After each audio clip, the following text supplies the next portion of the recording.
Japan Japan হলো সূর্যোদয়ের দেশ, যা প্রাচুর্য, ঐতিহ্য এবং ভবিষ্যতের প্রযুক্তির এক অনন্য মিলন মেলা। প্রায় ৬,৮৫২টি দ্বীপের এই দেশটি তার প্রাকৃতিক সৌন্দর্য, সমৃদ্ধ সংস্কৃতি এবং কঠোর শৃঙ্খলার জন্য বিশ্বজুড়ে প্রশংসিত।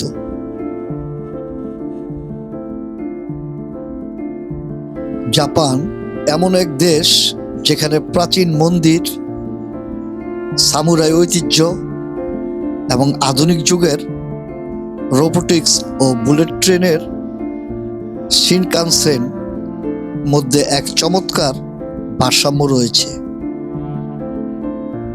ঐতিহ্যবাহী জাপান উৎসব এবং কিমোনোর পাশাপাশি বিশ্বমানের পপ কালচার ও অ্যানিমেশন সংস্কৃতি তাদের অনন্যতার প্রমাণ।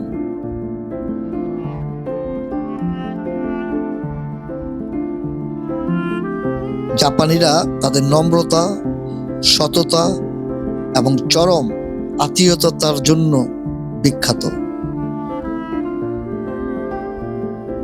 অন্যের প্রতি সম্মান প্রদর্শন তাদের সংস্কৃতির মূল ভিত্তি।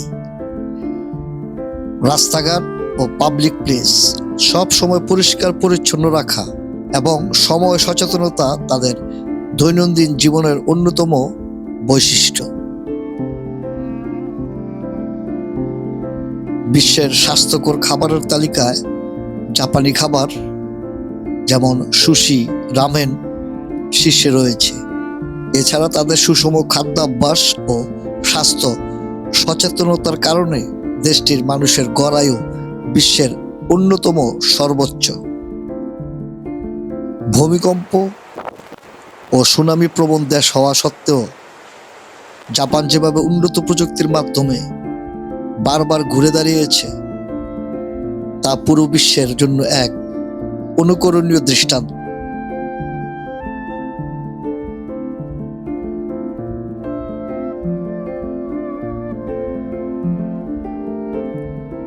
জাপান পূর্ব এশিয়ার একটি অত্যন্ত উন্নত ও শিল্পোন্নত দ্বীপ রাষ্ট্র। সমৃদ্ধ সংস্কৃতি, দর্শনীয় ঐতিহ্য, প্রযুক্তিতে অভাবনীয় অগ্রগতি এবং দীর্ঘায়ুর জন্য দেশটি বিশ্বজুড়ে পরিচিত। জাপানি সংস্কৃতি মূলত শিন্তো এবং বৌদ্ধ ধর্মের মেলবন্ধনে গড়ে উঠেছে। চা পান করার ঐতিহ্যবাহী অনুষ্ঠান ইকোবানা, বনসাই, আরিগামি এবং ঐতিহ্যবাহী পোশাক কিমোনো তাদের প্রাচীন সংস্কৃতির প্রতীক। প্রাচীনকাল থেকে 1868 সাল পর্যন্ত জাপানে সামুরাই ও শোগুনতন্ত্রের শাসন ছিল। 1868 সালের মেইজি পুনর্গঠনের মাধ্যমে দেশটি আধুনিকীকরণের পথে যাত্রা শুরু করে। দ্বিতীয় বিশ্বযুদ্ধে ব্যাপক ক্ষয়ক্ষতির শিকার হলেও পরবর্তী দশকগুলোতে তারা অভাবনীয় অর্থনৈতিক উন্নতি লাভ করে। দ্বিতীয় বিশ্বযুদ্ধের পর দ্রুত অর্থনৈতিক প্রবৃদ্ধি ও আধুনিক প্রযুক্তির সহায়তায় জাপান বিশ্বের অন্যতম শীর্ষ অর্থনৈতিক দেশে পরিণত হয়। অটোমোবাইল যেমন টয়োটা, হোন্ডা, ইলেকট্রনিক্স, রোবোটিক্স এবং উচ্চগতির ট্রেন, বুলেট ট্রেন বা শিনকানসেন তৈরিতে তারা বিশ্বসেরা।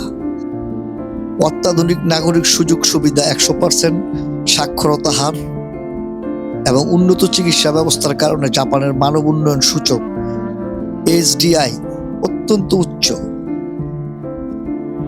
জাপানের বর্তমান জনসংখ্যা প্রায় 12,20,00,000। তবে জন্মহার কমে যাওয়া ও বয়স্ক মানুষের সংখ্যার বৃদ্ধির কারণে প্রতি বছর তাদের জনসংখ্যা ধীরে ধীরে হ্রাস পাচ্ছে।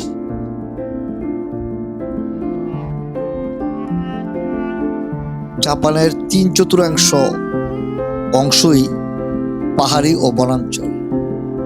তবে জনসংখ্যার বেশিরভাগই উপকূলবর্তী সমতল ও প্রধান শহরগুলোতে অত্যন্ত ঘনবসতিপূর্ণভাবে বাস করে।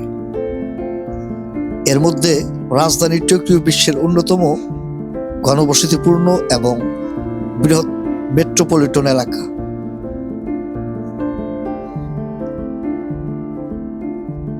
জাপানের মানুষের গড় আয়ু বিশ্বে সর্বোচ্চ।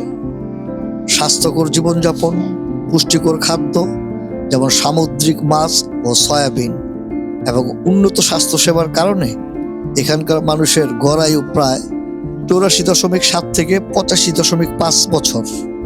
এর মধ্যে পুরুষদের গড় আয়ু প্রায় 82 বছর এবং নারীদের গড় আয়ু প্রায় 88 বছর। দেশটির ভাষা জাপানি। এটি দেশটির সরকারি এবং ডিফ্যাক্টো ভাষা। আন্তর্জাতিক মুদ্রা তহবিলের IMF তথ্য অনুযায়ী জাপানের মোট নমিনাল জিডিপি প্রায় 4.38 ট্রিলিয়ন ডলার। জাপানের মুদ্রার নাম ইয়েন। জাপানের শিন্তো ধর্ম হল আদিম এবং বৃহত্তম ধর্মীয় ঐতিহ্য। এর মূল ভিত্তি হল কামি নামক আত্মা বা প্রাকৃতিক শক্তির উপাসনা এবং প্রকৃতির সাথে মানুষের মেলবন্ধন। এর কোনো নির্দিষ্ট প্রতিষ্ঠাতা বা পবিত্র ধর্মগ্রন্থ নেই এবং এটি মূলত আচার অনুষ্ঠান ও প্রকৃতির প্রতি শ্রদ্ধার উপর নির্ভরশীল। শিন্তো ধর্মে কোনো একক ঈশ্বর নেই। পাহাড়, নদী, গাছ, বাতাস, এমনকি ঐতিহাসিক বীরদের আত্মাকেও কামি বা ঈশ্বর হিসাবে গণ্য করা হয়। কামি মূলত পবিত্রতা ও প্রকৃতির শক্তির প্রতীক। তোরি। শিন্তো মন্দিরের প্রবেশদ্বারে একটি বিশেষ তোরণ থাকে যা তোরি নামে পরিচিত। এটি সাধারণত পৃথিবী এবং পবিত্র মন্দিরের মধ্যকার সীমানা নির্দেশ করে। এই ধর্মে পাপ বা পুণ্যের চেয়ে শারীরিক ও আত্মিক পবিত্রতাকে বেশি গুরুত্ব দেওয়া হয়। রোগ, মৃত্যু বা রক্তপাতকে অপবিত্রতা হিসাবে ধরা হয় এবং বিভিন্ন আচার অনুষ্ঠানের মাধ্যমে তা দূর করা হয়। মাতসুরি। কামীদের সন্তুষ্ট করতে এবং সম্প্রদায়ের কল্যাণে মন্দিরগুলোতে বছর জুড়ে বর্ণাঢ্য উৎসব ও মেলার আয়োজন করা হয় যা মাতসুরি নামে পরিচিত। জাপানের 80%-এরও বেশি মানুষ শিন্তো রীতিনীতি ও উৎসব পালন করলেও অনেকেই নিজেদের আনুষ্ঠানিকভাবে কোনো ধর্মের অনুসারী বলে পরিচয় দেন না। বৌদ্ধ ধর্মের সাথে এই ধর্মের কোনো বিরোধ নেই এবং জাপানিরা সাধারণত জন্মের পর শিন্তো মন্দিরে আশীর্বাদ নেয় এবং মৃত্যুর পর বৌদ্ধ রীতি অনুযায়ী অন্ত্যেষ্টিক্রিয়া সম্পন্ন করে। জাপানের নারীদের জীবন আধুনিকতা ও ঐতিহ্যের এক চমৎকার মিশ্রণ। বর্তমানে তারা উচ্চশিক্ষা এবং কর্মক্ষেত্রে সমানভাবে এগিয়ে যাচ্ছেন। পাশাপাশি পারিবারিক ও সামাজিক দায়িত্ব পালনের ক্ষেত্রেও তাদের ভূমিকা অত্যন্ত গুরুত্বপূর্ণ। জাপানি নারীরা অত্যন্ত শিক্ষিত এবং তারা উচ্চশিক্ষায় দারুণ ফলাফল করেছেন। প্রায় 70% নারী বিয়ের আগেই চাকরি বা কর্মজীবনে প্রবেশ করেন। তবে বিয়ের পর বা সন্তান হলে অনেকেই কেরিয়ার ছেড়ে দেন অথবা পার্ট টাইম কাজ বেছে নেন। কর্মক্ষেত্রে নারীদের অংশগ্রহণ বাড়লেও শীর্ষ বা ব্যবস্থাপনার পদে তাদের উপস্থিতি অন্যান্য উন্নত দেশের তুলনায় কিছুটা কম। জাপানি সমাজে সংসার ও সন্তানের দেখভালের দায়িত্ব মূলত নারীদের উপরই বর্তায়। কর্মজীবী নারীদেরও ঘরের কাজ ও বাইরের দায়িত্ব একই সাথে সামলাতে হয়। বর্তমানে বিয়ের গড় বয়স প্রায় 29 বছর। অনেক নারী নিজের ক্যারিয়ার ও স্বাধীনতাকে প্রাধান্য দিয়ে দেরিতে বিয়ে করছেন। তাজা সামুদ্রিক খাবার, সি ফুড, গ্রিন টি গ্রহণ এবং প্রচুর হাঁটার অভ্যাসের কারণে জাপানি নারীরা বিশ্বজুড়ে তাদের সুস্বাস্থ্য ও তারুণ্যের জন্য পরিচিত। জাপানের নারীরা বিশ্বের দীর্ঘতম আয়ুষ্কাল ভোগ করেন, যার প্রমাণ মেলে দেশটিতে বিপুল সংখ্যক শতবর্ষী নারীর উপস্থিতিতে। দ্বিতীয় বিশ্বযুদ্ধের পর থেকে জাপানের সংবিধানে নারীদের সমান অধিকার দেওয়া হয়েছে। তারা সম্পত্তির মালিকানা, ভোটাধিকার এবং নিজের পেশা বেছে নেওয়ার পূর্ণ স্বাধীনতা ভোগ করেন। বর্তমানে নারীরা পুরুষতান্ত্রিক প্রথা থেকে বেরিয়ে এসে নিজেদের আত্মনির্ভরশীল জীবনযাপন করতে বেশি পছন্দ করছেন। জাপানি নারীরা মূলত পরিবার এবং ক্যারিয়ারের মধ্যে একটি ভারসাম্যপূর্ণ জীবন বেছে নিচ্ছেন, যেখানে সামাজিক নিরাপত্তার পাশাপাশি ব্যক্তিগত স্বাধীনতাও নিশ্চিত করা হয়েছে। জাপানের স্বাস্থ্যসেবা ব্যবস্থা বিশ্বের অন্যতম সেরা ও দক্ষ হিসাবে স্বীকৃত। এখানে সরকারি স্বাস্থ্য বীমার মাধ্যমে নাগরিক এবং বিদেশিরা সাশ্রয়ী মূল্যে চিকিৎসা পান। তবে প্রাথমিক চিকিৎসকের জিপি ধারণা না থাকায় সরাসরি বিশেষজ্ঞ চিকিৎসকের কাছে যেতে হয় এবং ব্যবস্থাপত্র অনুযায়ী বাইরের ফার্মেসি থেকে ওষুধ সংগ্রহ করতে হয়। জাপানের বাসিন্দাদের ট্যুরিস্ট সহ দীর্ঘমেয়াদী অবস্থানকারী সরকারি ন্যাশনাল হেলথ ইন্স্যুরেন্স NHI বা এমপ্লয়িজ হেলথ ইন্স্যুরেন্সের তালিকাভুক্ত হতে হয়। বীমা থাকলে রোগীকে চিকিৎসা খরচের মাত্র 20% থেকে 30% বহন করতে হয়। বাকি 70% থেকে 80% সরকার বা বীমা কর্তৃপক্ষ প্রদান করে। জাপানে সাধারণ চিকিৎসকের চেয়ে নির্দিষ্ট বিষয়ের বিশেষজ্ঞদের আধিক্য বেশি। রোগীর সমস্যার উপর ভিত্তি করে সরাসরি নির্দিষ্ট ক্লিনিক বা হাসপাতালে যেতে হয়। জাপানের হাসপাতালগুলো সাধারণত সরাসরি ওষুধ দেয় না। ডাক্তারের প্রেসক্রিপশন নিয়ে আলাদা ফার্মেসি থেকে ওষুধ কিনতে হয়। অনেক স্থানীয় ক্লিনিকে ইংরেজি জানা কর্মীর অভাব থাকতে পারে, তাই আন্তর্জাতিক প্রাইভেট হেলথ ইন্স্যুরেন্সের মাধ্যমে অনুবাদ সেবা গ্রহণ করা সুবিধাজনক। বাংলাদেশেও উন্নত সেবা দেওয়ার জন্য জাপান বাংলাদেশ ফ্রেন্ডশিপ হাসপাতাল এবং জাপান মেডিকেল সেন্টারের মতো প্রতিষ্ঠান গড়ে উঠেছে। জাপানি কর্মসংস্কৃতি মূলত কঠোর পরিশ্রম, সময়ানুবর্তিতা এবং দলবদ্ধ কাজের উপর প্রতিষ্ঠিত। এখানে কর্মীদের মাঝে কাজের প্রতি প্রচণ্ড নিষ্ঠা, সততা ও পারস্পরিক শ্রদ্ধাবোধ দেখা যায়। জাপানি কর্মক্ষেত্রে সময়ানুবর্তিতা অত্যন্ত কঠোরভাবে পালিত হয়। কর্মীদের নির্ধারিত সময়ের অন্তত 5 মিনিট আগে কর্মস্থলে উপস্থিত থাকার সাধারণ নিয়ম রয়েছে। জাপানে কোনো একক ব্যক্তির চেয়ে দল বা পুরো বিভাগের সাফল্যকে বেশি গুরুত্ব দেওয়া হয়। যে কোনো সিদ্ধান্তে পৌঁছানোর আগে সকলের মতামত নেওয়া হয়। জাপানে ঐতিহ্যগতভাবে কর্মীরা আজীবন একই কোম্পানিতে কাজ করার সংস্কৃতি অনুসরণ করেন। জাপানিরা অত্যন্ত পরিশ্রমী এবং কাজের প্রতি অতিরিক্ত সময় দেওয়ার প্রবণতা রয়েছে। তবে সাম্প্রতিক বছরগুলোতে সরকার অতিরিক্ত কাজের সময় কমানোর নিয়ম চালু করেছে। জাপানে কাজের পরিবেশ সাধারণত স্তরভিত্তিক এবং আনুষ্ঠানিক। জুনিয়র বা নতুন কর্মীদের প্রতি শ্রদ্ধাশীল আচরণ করা হলেও বয়োজ্যেষ্ঠ বা ঊর্ধ্বতন কর্মকর্তাদের নির্দেশ কঠোরভাবে মানা হয়।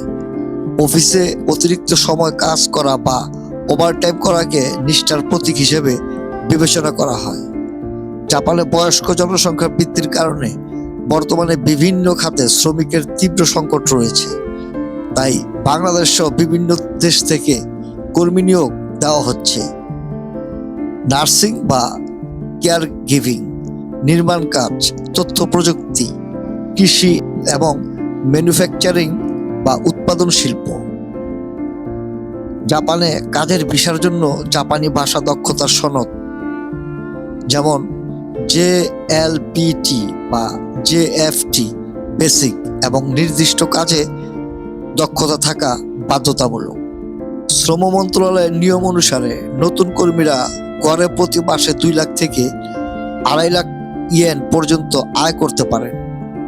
এর পাশাপাশি ওভারটাইম ভাতা, বোনাস ও স্বাস্থ্য বীমা সুবিধা প্রদান করা হয়। জাপানের ইতিহাস হাজার বছরের প্রাচীন ও ঐতিহ্যবাহী। প্রাগৈতিহাসিক যুগ থেকে শুরু করে সামুরাইদের সামরিক শাসন এবং দ্বিতীয় বিশ্বযুদ্ধের পর এক পরাক্রমশালী অর্থনীতি হিসেবে পুনর্জন্ম জাপানের ইতিহাস এক বর্ণিল পরিবর্তনের গল্প। প্রাচীন প্রস্তর যুগ থেকে জাপানের মানব বসতির প্রমাণ মেলে। পরবর্তীতে মূল এশীয় ভূখণ্ড থেকে আসা সংস্কৃতির মিশ্রণে সমাজ ব্যবস্থা গড়ে ওঠে। 794-1185 আধুনিক কিয়োটোকে কেন্দ্র করে এই যুগের সূচনা হয়। এই সময়টিকে জাপানি শিল্প ও ধ্রুপদী সংস্কৃতির স্বর্ণযুগ বলা হয়। বৌদ্ধ ও শিন্তো ধর্মের মিশ্রণে নতুন সংস্কৃতির বিকাশ ঘটে। 1185 থেকে 1868 সম্রাট ও অভিজাতদের ক্ষমতা খর্ব হয়ে জাপানে সামরিক সামন্ততান্ত্রিক শাসন ব্যবস্থার উদ্ভব হয়। কামাকুরা যুগে দুর্ধর্ষ মঙ্গল আক্রমণ সফলভাবে প্রতিহত করা হয়। এই যুগের দীর্ঘ সময় ধরে শোগুন নামে সামরিক নেতারা দেশ শাসন করেছেন এবং সামুরাই যোদ্ধারা বিশেষ মর্যাদা ভোগ করেছেন। 1868 থেকে 1912 1868 সালে মেইজি পুনর্গঠনের মাধ্যমে শোগুনের শাসন বিলুপ্ত হয়ে সম্রাটের হাতে ক্ষমতা ফিরে আসে এবং জাপান সাম্রাজ্য প্রতিষ্ঠিত হয়। জাপান নিজেকে একটি আধুনিক শিল্পোন্নত ও সামরিক শক্তিতে পরিণত করে। 1930 ও 1940 এর দশকে জাপানি সামরিক বাহিনী এশিয়ার বিভিন্ন অঞ্চল দখল করতে শুরু করে। 1941 সালে পার্ল হারবারে আক্রমণের পর যুক্তরাষ্ট্র সহ মিত্র বাহিনীর বিরুদ্ধে যুদ্ধে জড়িয়ে পড়ে। 1945 সালে হিরোশিমা ও নাগাসাকিতে পারমাণবিক বোমা হামলার পর জাপান আত্মসমর্পণ করে। 1947 সালে নতুন সংবিধান গৃহীত হয়, যার ফলে জাপান একটি সাংবিধানিক রাজতন্ত্র ও সংসদীয় গণতন্ত্রে পরিণত হয়। পরবর্তী দশকগুলোতে জাপান অবিশ্বাস্য অর্থনৈতিক প্রবৃদ্ধি অর্জন করে বিশ্বের অন্যতম প্রধান অর্থনৈতিক শক্তিতে পরিণত হয়। বর্তমানে দেশটি প্রযুক্তি, উদ্ভাবন এবং শান্তিবাদী রাষ্ট্র হিসেবে বিশ্বে পরিচিত। জাপান তার দীর্ঘ ও বৈচিত্র্যময় উপকূল রেখার জন্য বিখ্যাত। গ্রীষ্মমণ্ডলীয় প্রবাল দ্বীপ থেকে শুরু করে শান্ত উপসাগরীয় সৈকত, সব ধরনের দর্শনার্থীদের জন্যই জাপানে চমৎকার ব্যবস্থা রয়েছে।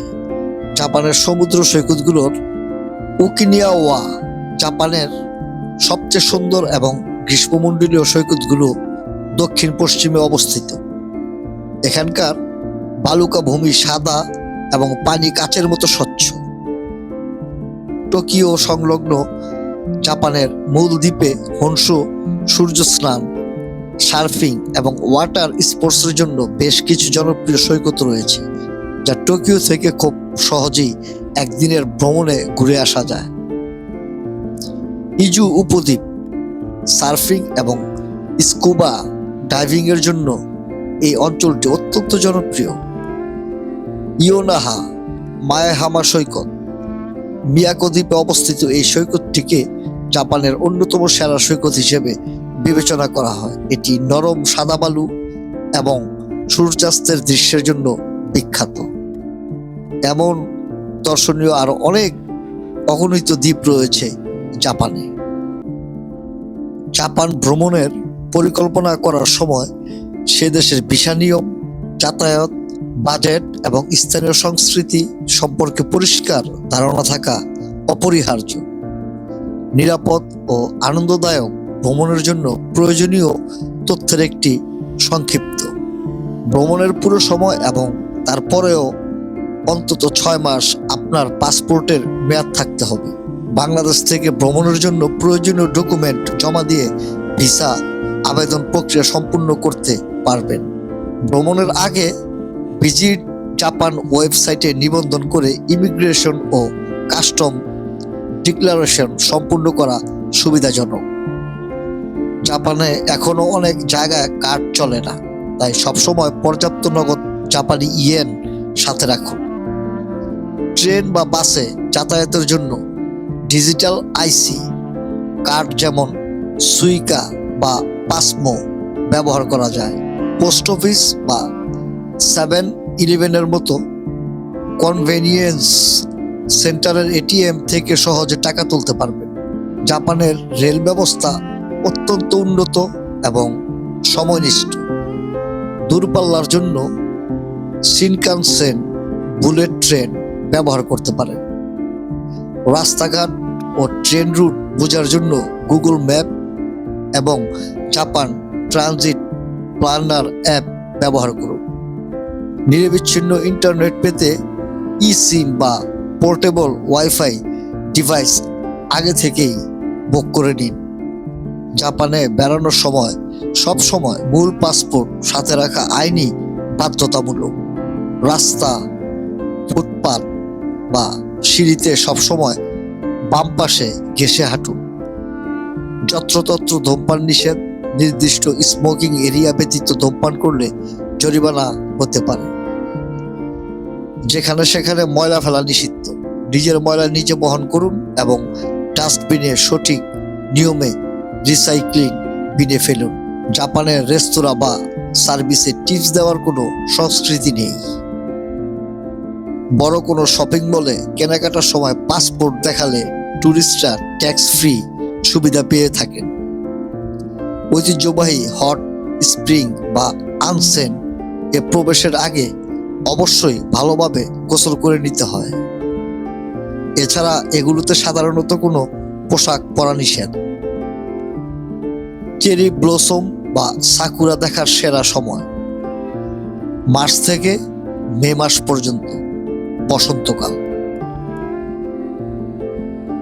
শরৎকাল সেপ্টেম্বর-নভেম্বর আবহাওয়া দারুণ মনোরম থাকে এবং লাল কমলা রঙের শরতের পাতা দেখার জন্য উপযুক্ত। গোল্ডেন উইক মে মাসের প্রথম সপ্তাহের গোল্ডেন উইক চলাকালীন জাপানে ছুটি থাকে, তাই এ সময় প্রচন্ড ভিড় ও খরচ বেশি হয়। জাপানি নারীদের মদ্যপান ও জীবনযাত্রা আধুনিকায়ন এবং নারীদের ক্ষমতায়নের সাথে সাথে ব্যাপকভাবে পরিবর্তিত হয়েছে। একসময় নারীদের মদ্যপান সামাজিক চোখে খুব একটা ভালো দেখা হতো না, তবে বর্তমানে কর্মক্ষেত্রে অংশগ্রহণ বৃদ্ধি পাওয়ায় এবং নারীদের নিজস্ব স্বাধীনতার কারণে এই সংস্কৃতিতে বিশাল পরিবর্তন এসেছে। বর্তমানে জাপানি নারীরা কর্মক্ষেত্রের পর সহকর্মীদের সাথে নমিকাই বা ড্রিঙ্কিং পার্টিতে নিয়মিত অংশগ্রহণ করেন। এটি তাদের সামাজিক নেটওয়ার্ক ও পেশাগত সম্পর্ক উন্নয়নের একটি মাধ্যম। সাকে, বিয়ার এবং বিভিন্ন ককটেল নারীদের মধ্যে বেশ জনপ্রিয়। অনেক নারী হালকা বা নন অ্যালকোহলিক পানীয় পছন্দ করেন। বিশেষজ্ঞদের মতে পুরুষদের তুলনায় নারীদের শরীরের অ্যালকোহল সহ্য করার ক্ষমতা কম থাকে, ফলে অতিরিক্ত মদ্যপান নারীদের স্বাস্থ্য ঝুঁকি বাড়িয়ে দেয়। জাপানি সমাজে নারীদের অর্থনৈতিক স্বাধীনতা এখন অনেক বেশি। তারা কর্পোরেট অফিসে উচ্চ পদে কাজ করছেন এবং নিজের সিদ্ধান্ত নিজে নিতে স্বাচ্ছন্দ্য বোধ করেন। তরুণ প্রজন্মের জাপানি নারীরা খোলামেলা এবং পশ্চিমা ধাঁচের ফ্যাশনেবল পোশাক পরতে পছন্দ করেন। টোকিওর হারাজুকু বা শিবুয়া এলাকার ফ্যাশন ট্রেন্ড বিশ্বজুড়ে সমাদৃত। অনেকেই বিয়ে বা সন্তান ধারণের প্রথাগত ধারণার বাইরে গিয়ে সিঙ্গেল বা একা থাকতে পছন্দ করেন। নিজের কেরিয়ার, ভ্রমণ এবং শখের পেছনে তারা সময় ব্যয় করেন। ডেটিং লাইফ এবং ব্যক্তিগত সম্পর্কের ক্ষেত্রে তারা অনেক বেশি খোলামেলা, তবে বিয়ের সিদ্ধান্ত নেওয়ার ক্ষেত্রে তারা অত্যন্ত বাস্তববাদী ও খুঁতখুঁতে হন। জাপানি সংস্কৃতিতে মূলত মদ্যপানকে সামাজিক চাপের মুখে আবেগ প্রকাশের একটি নিরাপদ মাধ্যম হিসেবেও দেখা হয়। তো আজকে এই ছিল আমাদের জাপান ভ্রমণ, জাপানের ঐতিহ্য, ইতিহাস, জাপানের সুন্দর প্রকৃতি, জাপানের উন্নতি, সকল বিষয়ে আলোচনা। অবশ্যই আমার চ্যানেলটিকে সাবস্ক্রাইব করবেন, লাইক শেয়ার করবেন। আপনাদের জন্য দোয়া রইল। আপনারা ভালো থাকবেন। জাপান থেকে বিদায় নিচ্ছি। আসসালামু আলাইকুম।